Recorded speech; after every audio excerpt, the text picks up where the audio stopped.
जादू चली अब दुनिया जहान सबे देखते रही। भैया हो तोहार जादू चली अब दुनिया जहान सब देखते रही।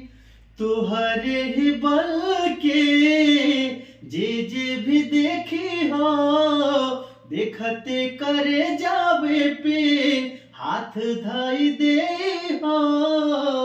इहेनु बाटे दिहल बा भगवान के ताकत दिहल बा भगवान के।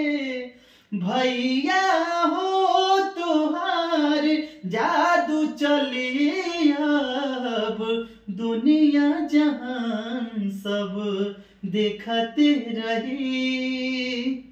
बड़ी भाव से ऐसन देहिया में बाल हो देले राम जी किस्मत वाला के। बड़ी भाव से देहिया में बाल हो देले भगवान सबका देहिया में बाल हो। तू बड़ा हमनी के आँख के पुतरिया तू बड़ा हमनी के आँख के पुतरिया।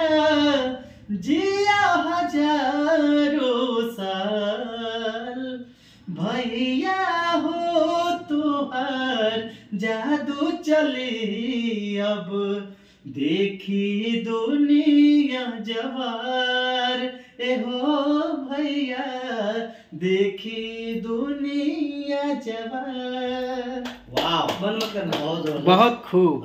देखिए मेरे ऑडियंस जितने हैं सभी जुटे से नमस्कार। और मैं चाहता हूँ सूरज राघव भाई हमारे हैं और इनका थोड़ा दर्शना से है और मैं चाहूँगा कि भाई इनका आवाज़ कैसा लगा तो कमेंट करके बताइएगा, क्योंकि हम इनको चाहते हैं कि थोड़ा और आगे जाए और मुंबई तक इनको बुलाने की कोशिश करेगा हम और भैया का और आगे नाम जाए।